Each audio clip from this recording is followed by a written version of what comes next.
tem uma inteligência bem acima da média. Todos aquilo, como todo povo elefante, é algo a perder. Nós não podemos, pessoal, deixar chegar as eleições, acontecer o que está pintado. Está pintado. Vocês estão vendo agora que eu acho que chegaram à conclusão. A gente vai ter que fazer alguma coisa antes.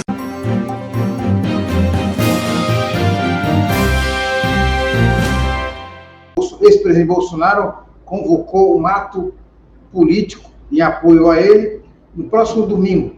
E para analisar o que pode acontecer e os efeitos dessa manifestação, eu vou conversar hoje com dois cientistas políticos, Fernando Wagner Chagas e Rafael Moreira. Fernando, obrigado por aceitar o meu convite. Seja bem-vindo ao canal Marco Zero. Eu que agradeço a oportunidade para a gente discutir um pouco sobre política nacional, também eleições municipais, a influência que o Bolsonaro e o Lula também, que os dois terão nas eleições municipais. Também participa dessa entrevista o cientista político Rafael Moreira. Rafael, obrigado por aceitar o meu convite.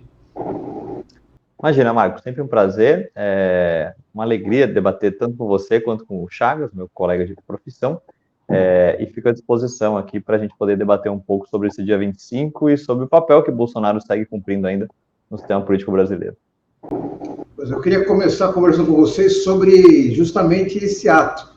A Polícia Federal avança nas investigações, apurando o envolvimento do ex-presidente e as pessoas ao seu redor na tentativa de golpe que o Brasil sofreu no começo do ano passado, e em resposta, Jair Bolsonaro convocou esse ato. Eu queria saber, primeiro, conversando com você, Rafael, o que pode acontecer nesse ato na Vila Paulista e o que não pode acontecer? Bom, primeiro, o que pode acontecer e o que vai acontecer é que vai ser um teste de força pública para o bolsonarismo, né?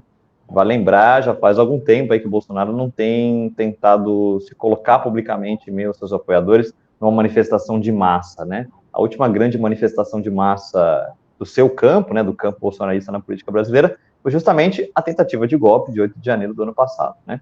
Então, desde então, não houve qualquer manifestação pública, política, de massa, né, do bolsonarismo tentando mostrar um pouco da força que ainda tem.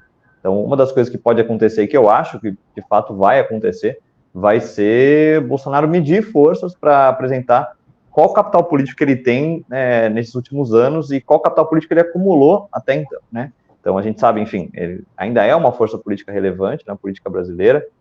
Eu acho que ainda vai ter um certo peso na eleição municipal que a gente vai ter aqui esse ano, não apenas aqui, mas, enfim, no Brasil como um todo, ele ainda vai ser um cabo eleitoral, acho que vai ter uma certa força, e vai ser um teste de força para ele mostrar nacionalmente qual a força que ele tem contra um apoio não apenas com uma parcela da população, né, aquele eleitorado que ainda está no campo da extrema-direita, que apoia ele, independentemente dele ser julgado ou possivelmente preso no futuro, mas também de algumas figuras públicas do campo dele político, né? Então, ele já tem sinalizado e quer contar com o apoio público de figuras tal como o atual prefeito de São Paulo, o atual governador do estado de São Paulo, figuras políticas de outros estados que foram eleitos aí na onda bolsonarista e tal. Ele vai querer contar com esse apoio para mostrar que ele tem força não apenas na sua base social, mas também dentro do Congresso e dentro da política institucional como um todo, né?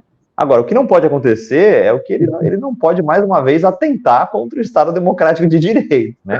Ele sabe que ele corre riscos, né? Ele sabe que a Polícia Federal tem batido a porta não apenas dele, mas de toda a sua família, né? E a Polícia Federal vai estar de olho no que vai acontecer nessa manifestação. Então, aquilo que não pode acontecer por parte dele é ele, mais uma vez, atentar contra o Estado Democrático de Direito, né? E não deixa de ser irônico ele chamar essa manifestação dizendo que ele está ali em defesa do Estado Democrático de Direito, quando ele está justamente sendo investigado e futuramente talvez até preso, justamente por atentar contra isso. Vamos lá, Santana. Você acha que o Bolsonaro ele vai se comportar e vai resistir a não, por exemplo, ofender o ministro Alexandre de Moraes? E você acha que, eventualmente, manifestantes vão levar gritos de guerra ou cartazes com espírito golpista? Vamos lá. Os dois motivos principais dele fazer esse movimento na Avenida Paulista, dia 25. Concordando praticamente em tudo com o que o Rafael falou. ver o seu potencial de popularidade para impedir uma eventual prisão. Em síntese, é isso.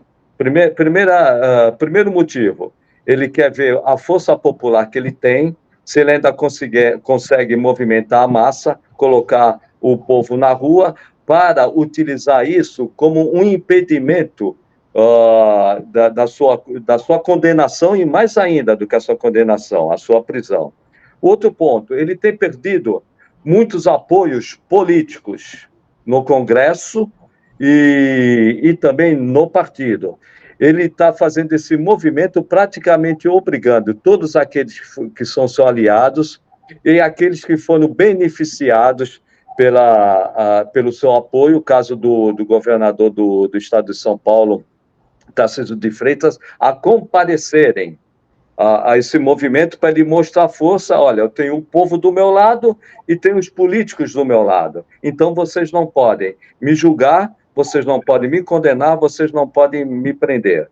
Esses são os dois principais motivos. Agora, eu tenho uma dúvida. Ele tem testado tanto a justiça, que é a minha terceira hipótese. Será que ele não está querendo uma prisão? Eu acredito que ele esteja jogando no limite e não queira uma prisão. Ele vai provocar até o limite para não ser preso. Mas do jeito que ele está fazendo, a gente chega a imaginar que ele está querendo a prisão para virar definitivamente um mito que está sendo perseguido e que a população tem que se movimentar para que a ditadura que eles dizem, né? Nós vivemos num Estado democrático de direito, mas a ditadura que eles dizem, né, seja impedida de prosseguir a sua marcha e tirar a suposta liberdade que eles dizem, né, e que não é verdade. Liberdade nós temos, só que não temos liberdade para cometer crimes. A liberdade de expressão vai até o momento que você não pode cometer crimes. O que eu vejo intempestivo, empolgado, temperamental do jeito que ele é, eu acredito que ele vai perder a mão. E se ele perder a mão, ele corre um sério risco de ser preso no dia 26. Eu sou daquelas pessoas que entendem que o cidadão só deve ser preso quando transitado e julgado, em última instância, condenado definitivamente, sem direito ao recurso. Minha posição sempre foi essa, é preso depois de transitado em julgado. E essa é a tendência do STF. Porém, ele tem abusado tanto dos ataques ao judiciário, que ele pode se empolgar sim e ser preso, inclusive usando isso para se defender politicamente, como eu já disse. No meu modo de entender, independentemente do apoio que ele tem, eu acredito que ele conseguirá colocar uns 25, 30 mil pessoas na Paulista. E acredito que a maioria da extrema-direita e até da direita radical, dos políticos, a maioria irá. Porém, não terá efeito nenhum jurídico. E, ao contrário, ele pode piorar significativamente a sua situação jurídica e ser preso. Ser preso numa prisão provisória. Não por causa da tentativa de golpe. Tentativa de golpe, ele será preso, e será preso a tentativa de golpe. Será preso quando terminar o processo. Mas...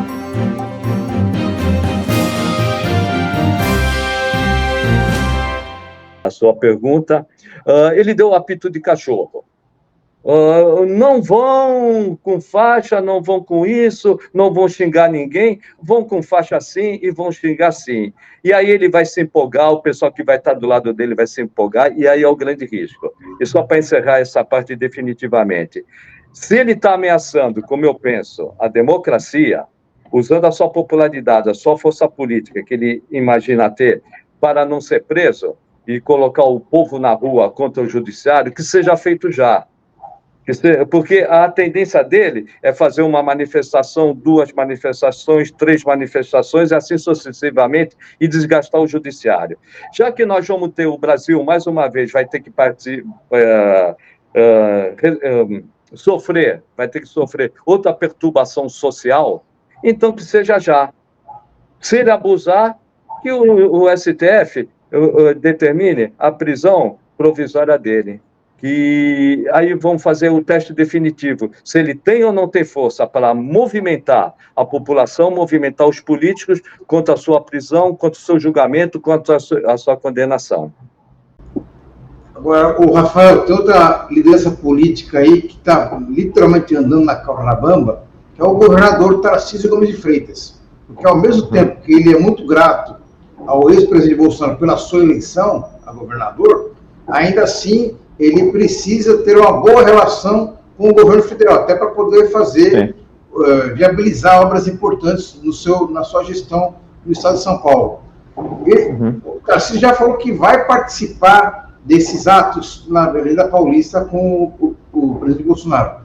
Mas como é que você acha que vai ser o comportamento de Jair Bolsonaro? Ao mesmo tempo, do Tarcísio, ao mesmo tempo que ele quer expressar essa gratidão, ele também busca se afastar do presidente. Como é que você acha que ele vai se comportar nos próximos momentos? Acho que, como você disse, Marco, acho que o Tarcísio é um dos políticos que fica ali numa situação muito difícil, né? Bem numa corda bamba. Que, por um lado, ele foi eleito a partir da popularidade que o Bolsonaro tinha naquela ocasião, e que ainda, de certa forma, tem, mas, ao mesmo tempo, ele sabe que Bolsonaro é um político que também tem uma alta rejeição por uma parte da população, uma rejeição que é crescente com o passar dos anos, porque ele passa a ser desgastado por processos judiciais, enfim, a Polícia Federal batendo na porta da casa dele, da família dele, o tempo todo, tal, isso contribui para o desgaste da imagem dele. Mas, ao mesmo tempo, tem, como você mencionou, esse sentimento de gratidão que o Tarcísio tem em relação a ele, só que durante um governo do presidente Lula, não é o governo do presidente Bolsonaro. Então, dentro do nosso sistema político, né, desse federalismo que a gente tem, é necessário um diálogo entre os diferentes níveis de poder, né? Então, um prefeito de determinado município tem que dialogar com o governador do estado, um governador do estado também tem que dialogar com o presidente da República, seja para projetos em conjunto, né, tal como, por exemplo, né, o túnel, que, pelo que parece, dessa vez vai sair do papel, né, nunca se sabe, mas esse projeto de túnel que a gente tem aqui em Santos Guarujá, né, é um projeto que é conjunto, governo federal e governo estadual, e também por outras razões, enfim, são diferentes esferas de poder, mas que permanentemente dialogam, né, dentro do nosso sistema político. Então, o Tarcísio fica numa situação difícil, né? Então, é difícil, sinceramente, saber como ele vai se comportar. Pensando no histórico dele, que é um histórico muito mais, eu diria, ponderado do que o de Bolsonaro, que tem aquela retórica ali, né, inflamada o tempo todo, que a gente imagina que em algum momento vai dizer algum absurdo ali em relação a membros do STF, ou ao próprio Lula, etc e tal, acho que o Tarcísio vai tentar fazer uma fala um pouco mais ponderada e dizer, olha, isso aqui faz parte do jogo democrático, manifestem, sim, etc e tal, mas acho que indo mais nessa linha, assim, sabe, não indo numa linha de dizer que Bolsonaro está sendo perseguido, ou então de atacar aqueles que eles dizem que estão os perseguindo, sabe? Eu acho que ele vai ficar nessa retórica um pouco mais, talvez até técnica, sabe? Acho que o Tarcísio nunca foi um quadro político, né? Sempre foi um quadro técnico, né? Desse campo aí agora, né? Que tenta surfar nessa onda do bolsonarismo. Eu acho que a estratégia dele vai ser meio essa, assim, sabe? Acho que diferente da retórica de Bolsonaro, que, como o Chagas falou muito bem, é uma pessoa que, enfim, é difícil de se controlar, sobretudo quando ele vê uma multidão ali, né?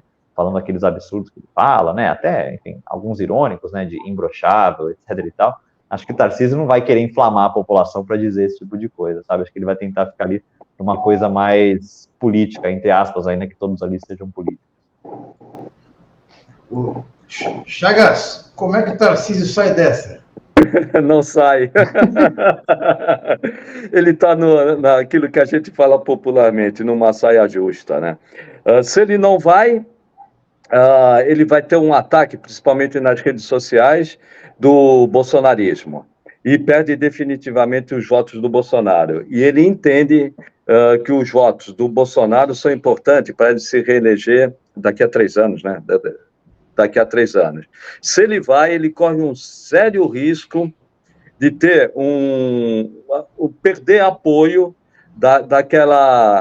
daquela minoria que, no meu modo de entender, decide a eleição. Hoje o que eu vejo, o Brasil está 47% de um lado, 47% do outro, tem 6%. Esses 6% eles podem ir para um lado e para o outro, mas são 6% de bom senso, ponderados, normalmente são as pessoas que pensam no melhor para o país e aquele candidato que tem uma posição mais coerente. Esses 6%, no meu modo de entender, que vão daqui para frente decidir eleições em grandes centros, nacionais em grandes centros. Ele pode perder esses 6% quando ele estiver ao lado de uma pessoa, de uma pessoa que está derretendo politicamente, que é o Bolsonaro, e ainda perder uma parcela ponderada da sociedade que não pode concordar com uma manifestação de um dito técnico, que nem o Rafael falou, um dito técnico, agindo politicamente apenas para manter o eleitorado fiel do Bolsonaro com ele.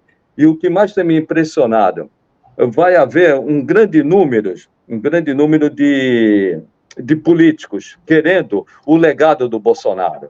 Mas são tantos políticos que vai faltar legado para tantos políticos que vão subir naquele palanque. Porque o Bolsonaro, ele é inelegível mesmo. Eu acredito que no prazo de um ano e meio, ele será condenado definitivamente. As provas criminais são fartas e irrefutáveis. Daqui a um ano e meio, ele vai estar inelegível e vai estar preso. Juridicamente, eu não vejo saída para ele, por melhor que seja a defesa. Então, todos os políticos em volta dele, seja da direita radical, seja da extrema-direita, até da centro-direita, estão querendo pegar esse legado dele. Só que esse legado, o que parece hoje interessante, amanhã, do jeito que ele vai derreter daqui para frente, amanhã pode ser um prejuízo para o candidato que se aliou nesse momento ao Bolsonaro subindo no palanque. Mas o Tarcísio não tem jeito, ele vai ter que se equilibrar nessa corda bamba até o Bolsonaro perder força política e entender que não depende mais do Bolsonaro como força política para se eleger, para conseguir os votos. E conseguir o voto da centro-direita, da centro-esquerda e da direita, da centro-esquerda não, desculpe, da direita, da centro-direita e da direita radical e parte do centro. O Rafael, o Chagas lembrou muito bem de que o Bolsonaro está inelegível, mas ainda assim ninguém duvida da sua capacidade como cabo eleitoral, de apoiar um candidato e ajudar bastante esse candidato. Mas a gente sabe também que uma eleição municipal é uma eleição muito particular, tem uma diferença muito grande. O debate ideológico não se faz com tanta intensidade. Mas ainda assim eu queria saber a sua análise. Qual vai ser a força do Jair Bolsonaro nessas eleições municipais?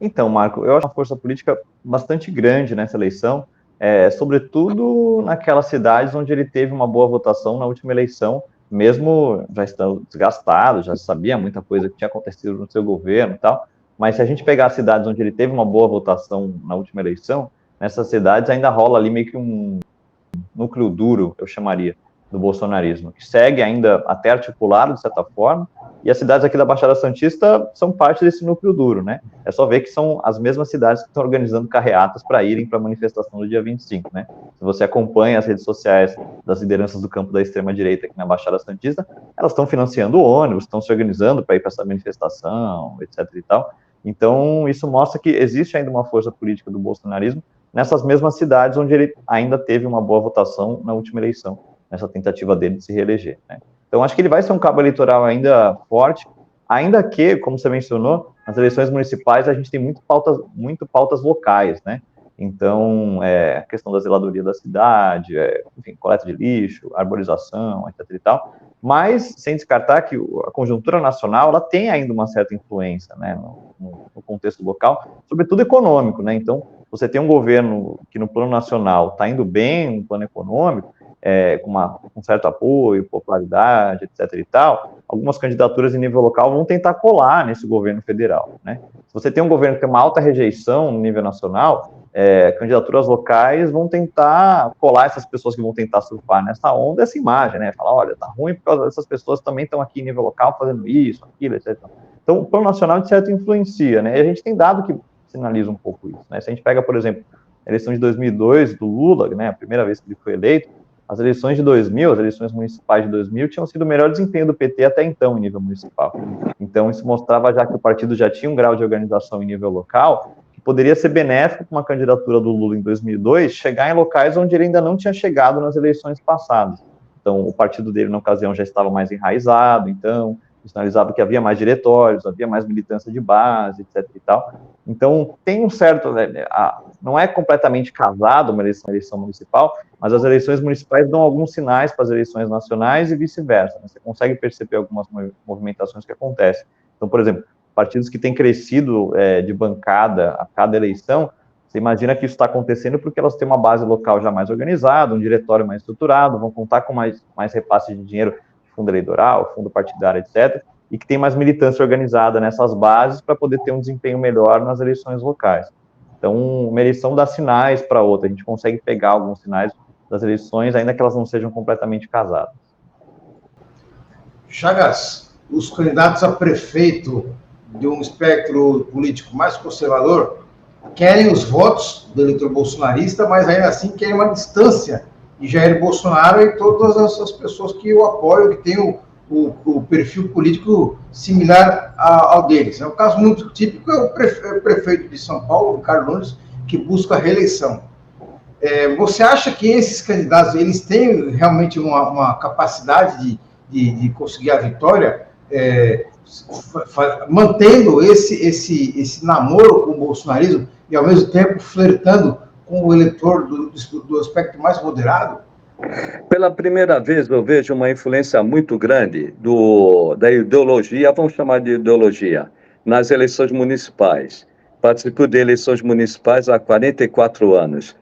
Normalmente é o que a gente discute: saúde, educação, transporte, habitação, pavimentação, discute as coisas locais. Desta vez eu vejo uma influência muito grande da ideologia. Quando eu vejo ideologia, eu digo que o apoio do Bolsonaro ou o apoio do Lula, o apoio de um dos dois será fundamental para alavancar as candidaturas, tanto de um lado como de outro, mas principalmente as candidaturas da extrema-direita e da direita radical vão precisar, sim, do apoio do Bolsonaro. Apesar do Bolsonaro, eu vejo que o Bolsonaro vai perder densidade política eleitoral, ele ainda, junto com o Lula, é a grande liderança do país. São as duas grandes lideranças populares do país, Lula e Bolsonaro, e vão influenciar muito as eleições municipais.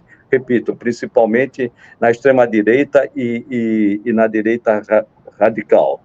O Bolsonaro, ainda nessa eleição municipal, nos grandes centros, ele vai ser importante. No médio centro também vai ter importância, o que eu digo médio centro, Santos, a presença do Bolsonaro aqui em Santos é fundamental para o candidato ou a candidata do bolsonarismo.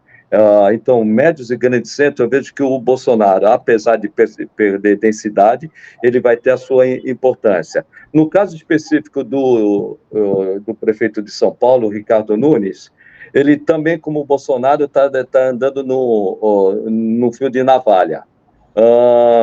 São Paulo tem uma característica muito específica. O Lula e o Haddad ganharam na cidade de São Paulo. Então, diferentemente do Tarcísio, que ganhou no estado de São Paulo, no interior, mas perdeu em São Paulo, a cidade de São Paulo tem peculiaridade muito diferente das demais cidades. E o risco do Ricardo Nunes é maior do que do Tarcísio. O Tarcísio, a eleição será daqui a 3 anos. Do Tarcísio, a eleição será agora. Em São Paulo, eu repito, Lula e Haddad ganharam em São Paulo. Ele que não é um extrema-direita, tentar buscar os votos do Bolsonaro, da extrema-direita e da direita radical, ele pode perder os votos do centro. E perdendo os votos do centro, ele perde a eleição para a oposição, que é o Boulos, que com certeza vai ter todo o aspecto da esquerda do lado dele. Então, eu vejo a dificuldade do Ricardo Nunes decidir muito grande. Se eu fosse optar, ou fosse um assessor do Ricardo Nunes, eu evitaria, neste momento, a aproximação com o Bolsonaro. A cidade de São Paulo, ela é diferente. A cidade de São Paulo, ela vai levar em consideração vários aspectos. e não só o aspecto de você estar do lado do Bolsonaro. Isto não vai garantir por si só a eleição. Poderia funcionar para um Ricardo, o que foi secretário do Meio Ambiente? Ricardo Salles. Ricardo Salles. Para ele ganhar densidade eleitoral, não vencer, ganhar densidade eleitoral, é interessante o Ricardo Salles, se fosse candidato, está do lado do Bolsonaro, e até pode ser candidato. Agora, hoje, neste momento, eu vejo que o Ricardo Nunes perde mais do que ganha se vinculando ao Bolsonaro, subindo no palanque do Bolsonaro. Ele não vai conquistar a maioria dos votos do Bolsonaro simplesmente para subir nesse palanque. E essa é a grande indecisão dele. Eu, particularmente, se eu fosse o Ricardo Nunes, eu não subiria nesse palanque. Iria viajar, teria uma missão no exterior. Chagas, eu sei que você tem um compromisso agora, então eu vou fazer uma última questão para você, depois eu continuo com o Rafael Moreira, com relação ao papel e a importância do presidente Lula nessa eleição municipal. Evidentemente, todo candidato quer ter o apoio do presidente da República, né, com a força da máquina federal, mas ainda assim, como o Brasil, como você citou muito bem, o Brasil ainda está polarizado, dividido ideologicamente. Em alguns lugares, esse apoio do presidente Lula, pessoalmente, é negativo. O que você acha que vai pesar mais? A força da máquina pública federal, esse apoio, ou a rejeição ao Lula e o PT? Como eu disse, caso a caso é um caso. Mas nos grandes centros e médios centros, eu entendo que a presença do Lula é fundamental para o candidato progressista e até do centro. Para candidatos do centro que não estão vinculados ao Bolsonaro e para os candidatos progressistas, é fundamental nos grandes centros e nos médios centros a presença do Lula. Não vejo que o Lula tenha influência no eleitorado de centro, como o Bolsonaro tem na direita e na extrema-direita, mas tem uma influência muito grande na esquerda. Mas a esquerda sozinha não ganha, vai precisar, é lógico, do centro. Como ele vai conquistar o centro e a importância do Lula conquistar esse voto no centro para os candidatos progressistas e candidatos até do centro que vão se aliar ao Lula? A economia. Esse é o ponto fundamental. Além, é claro, do que nós já falamos, as particularidades da cidade, saúde, educação, a administração é bem avaliada ou não é bem avaliada? O prefeito é bem avaliado ou não é bem avaliado? Isso vai ter, sempre teve e vai ter um peso. O que eu vejo, se aliar ao Lula, pelo aspecto, nesses grandes centros, a economia influencia muito. É uma boa direção, porém, o governo Lula está falhando na comunicação. Se você pegar todos os dados econômicos, eles são mas bem melhores do que no governo anterior. Porém, a população não está sentindo, até porque demora, mas também está faltando comunicação.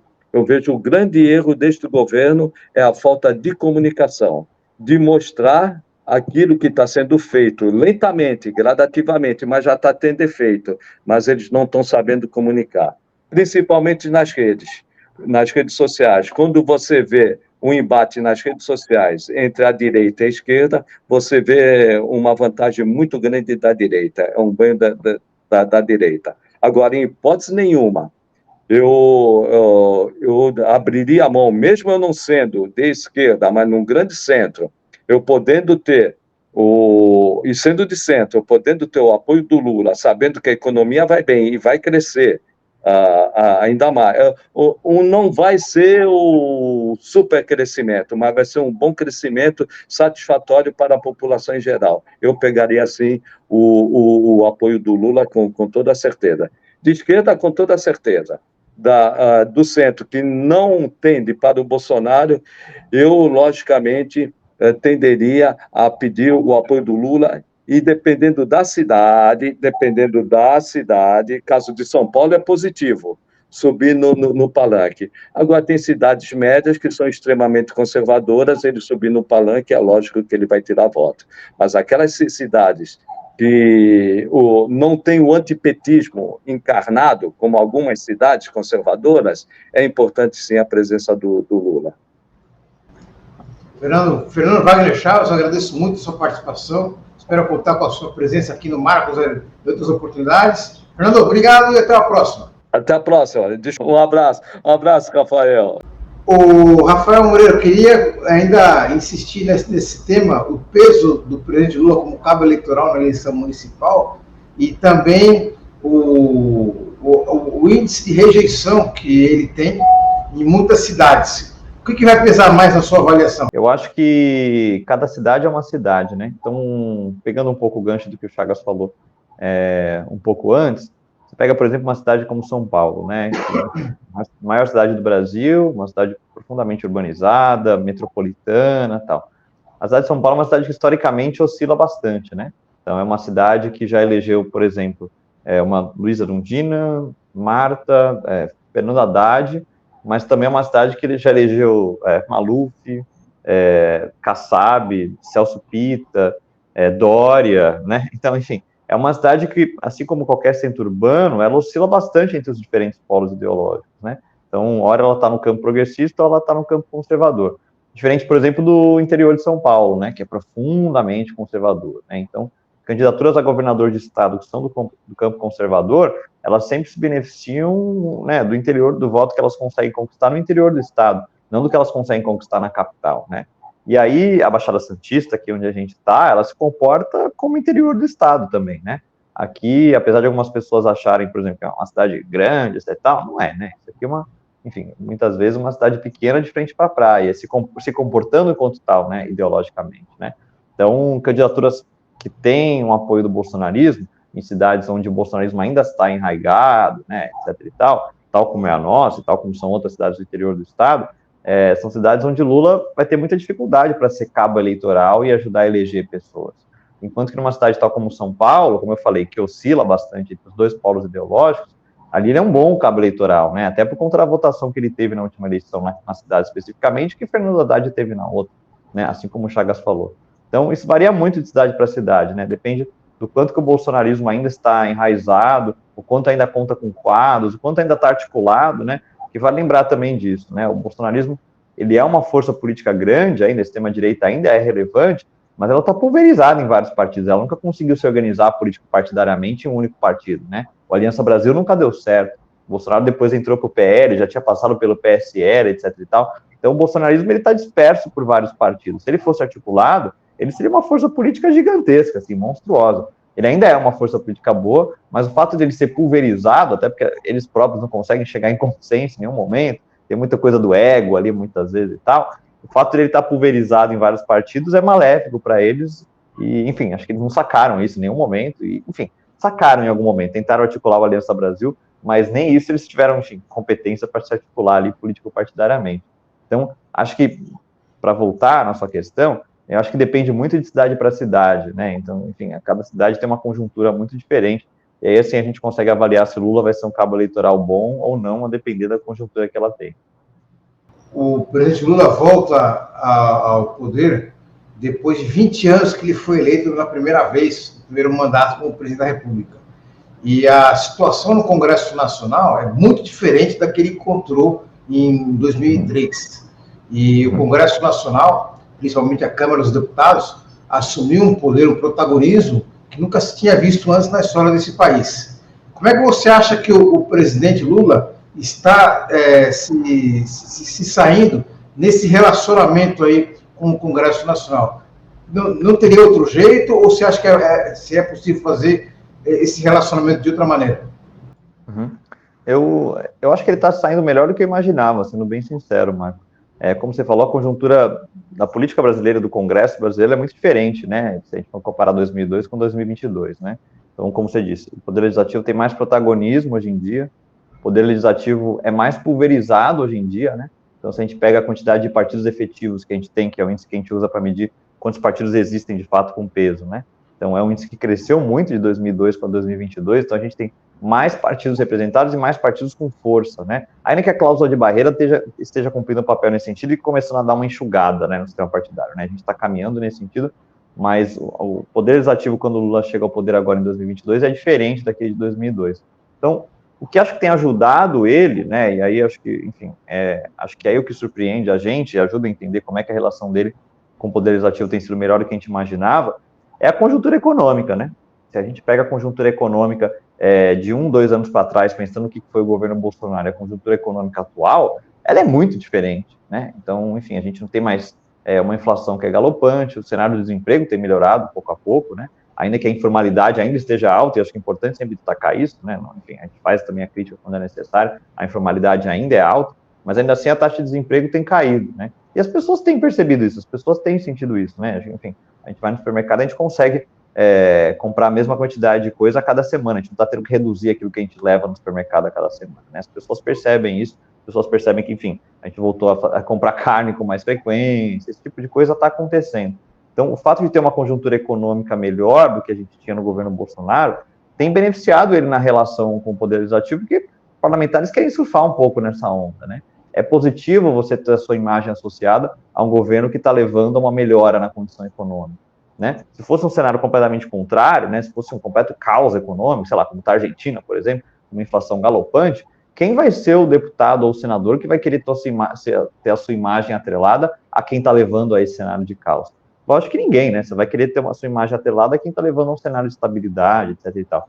Então, acho que isso tem beneficiado, sim, de certa forma, o governo Lula na relação que ele tem com o Poder Legislativo e faz a gente entender um pouco como é que essa relação tem sido melhor do que a gente imaginava que ela estaria sendo, sabe? O Rafael, o presidente Lula passou o primeiro ano dedicando uma boa parte do seu tempo e sua energia para fazer viagens internacionais, até para restabelecer relações exteriores que haviam sido praticamente desintegradas com vários países importantes.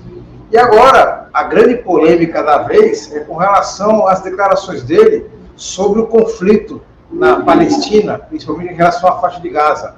Ele condenou fortemente o ataque do Hamas, do terrorista Hamas, também atacou fortemente as reações do Estado de Israel e ele comparou as ações do Estado de Israel ao genocídio praticado contra os judeus na Segunda Guerra Mundial. Na sua avaliação, o presidente Lula errou a mão, exagerou a fazer essa comparação? Então, Marco, como você mencionou, o grande mote do primeiro ano do governo Lula, um dos grandes motes, foi se focar na política externa e ter ali a ideia de mostrar, olha, o Brasil voltou, né? Esse foi o grande slogan usado na política externa brasileira nesse ano que passou, né? Então, foi mostrar que, olha, voltamos a manter relações, estabelecer relações, o Brasil não vai ser mais um país completamente isolado e um país que é visto como persona não grata mundo afora, né? A gente vai voltar a dialogar dentro dos fóruns de discussão internacional, vamos voltar a fortalecer nosso comércio exterior com os países que a gente já tinha força, etc. e tal. Mas a política externa nunca é um mar de rosas, né? Você sempre vai ter que lidar com conflitos internacionais, com conflitos tal como esse que está acontecendo, né? Que você mencionou do Hamas e de Israel. E aí, acho que o governo Lula principalmente, acho que também está numa situação difícil, sendo bem sincero, né? Então, ele quer dar nome aos bois, mas, ao mesmo tempo, ele quer manter uma relação com ambos os lados, porque o Brasil, historicamente, é um país que mantém relações com todo mundo, né? O Brasil nunca foi um país que se isolou politicamente, a não ser nesses últimos 4 anos. O Brasil sempre mantinha uma relação de diálogo muito profundo com todos os lados na sua política externa. Agora, pensando nessa declaração, né, específica que ele deu aí, comparando o governo de Israel com a prática que foi adotada no Holocausto, eu estava até conversando sobre isso hoje à tarde com um amigo meu, né? Então, o que foi o Holocausto, né? Foi um genocídio indiscriminado em relação à população judia, né? Não apenas aqueles que, enfim, tinham cometido algum crime, né? Se procurava exterminar qualquer judeu que, enfim, existisse na face da terra. E o que Israel tem feito na sua política externa nesse conflito com o Hamas? Com o argumento de que vai destruir o Hamas, tem procurado destruir todo e qualquer palestino. Então, é um comportamento genocida, sabe? Então, Lula está sendo criticado por simplesmente dar nome aos bois e dizer que, olha, o Holocausto foi uma das coisas mais escabrosas que aconteceu na humanidade, porque teve um governo, especificamente o governo nazista, que não ia atrás apenas de criminosos judeus, ele ia atrás dos judeus como um todo e tentava matar todos eles. O que o governo de Israel tem feito no momento atual? Dizendo que vai combater o Hamas, tem bombardeado o território como um todo, e assim vitimado mulheres, crianças, idosos, pessoas que não têm absolutamente nada a ver, que talvez nem apoiam o Hamas. Assim como do lado de Israel também tem muita gente que não está apoiando o que o governo está fazendo. Então, acho que a comparação de genocídio, sinceramente, é bastante válida se você for procurar, se a pessoa for procurar no dicionário e ver o que é um genocídio, que é o extermínio indiscriminado de uma população, que é o que aconteceu em relação à população judia e é o que está acontecendo em relação à população palestina nesse exato instante. O Rafael, de modo geral, qual que é o impacto dessa polêmica, dessas declarações em âmbito doméstico aqui no Brasil? Isso aí mais ajuda ou mais atrapalha o presidente Lula? Eu acho que no campo progressista ajuda, porque você vinha cobrando uma posição do governo Lula, ou do próprio Lula em relação ao que está acontecendo há bastante tempo, né? Então, quando ele demarca a posição nesse sentido, o campo progressista e também a comunidade muçulmana do Brasil, que vinha sofrendo muito ataque né, desde que isso começou, vai se sentir contemplado e vai se sentir contente por ter ouvido finalmente uma declaração nesse sentido. Agora, né, a imagem de Israel, ela tem sido muito associada ao campo bolsonarista, né, nesses últimos anos, né? Então, você vê manifestações de apoio ao governo Bolsonaro, vira e mexe, tem bandeira de Israel, tal, não sei o quê, porque é uma associação mal feita ali sobre o que Israel representava na Bíblia e o que é Israel hoje em dia. Então, eu acho que ele acaba se desgastando com um setor que ele já era desgastado até, de certa forma, que é esse campo bolsonarista que ia usar qualquer tipo de declaração que ele falasse em relação a Israel para falar, olha, é isso mesmo, tal, não sei o quê, sabe? Então, acho que no campo progressista apenas é uma cobrança que estava sendo feita há bastante tempo e agora se sente contemplado, mas ao mesmo tempo, no campo que ele já era desgastado, ele vai seguir sendo desgastado porque há essa associação mal feita entre o que é o Estado de Israel hoje em dia e o que Israel representava na Bíblia. Certo. Eu conversei com o Rafael Moreira, que ele é doutor em ciência política pela Universidade de São Paulo. Rafael, obrigado muito por aceitar o meu convite. Até a próxima participação aqui no canal Marco Zero. Um prazer, Marco. Fico à disposição. O papo é sempre produtivo, não só com você, mas com o Chagas também. Um abraço a você, um abraço a todas e todos que acompanharam. E fico à disposição aqui para quem quiser me acompanhar. Enfim, meu trabalho fica aí pelas redes sociais também. Tá certo. Obrigado, Rafael Moreira. Um agradecimento especial a você que nos acompanhou nessa entrevista. Eu sugiro você a compartilhar desde já essa nossa conversa, porque certamente você conhece alguém que vai se interessar pelo conteúdo. Obrigado a todos e até a próxima.